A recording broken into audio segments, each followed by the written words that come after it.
بسم اللہ الرحمن الرحیم۔ السلام علیکم ورحمۃ اللہ وبرکاتہ۔ اپنا خواب کس کو سنائے؟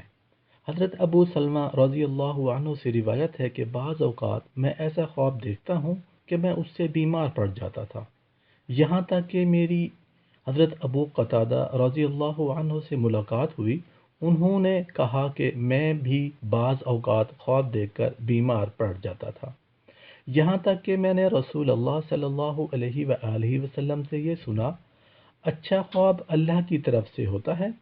جب تم میں سے کوئی پسندیدہ خواب دیکھے تو وہ خواب صرف اس آدمی سے بیان کرے جو اس سے محبت کرتا ہو، اور اگر کوئی ناگوار خواب دیکھے تو اپنی بائیں طرف 3 بار تھوک دے اور 3 بار شیطان اور اس کے شر سے اللہ کی پناہ مانگے، اور وہ خواب کسی سے بیان نہ کرے، پھر وہ خواب اس کو نقصان نہیں دے گا۔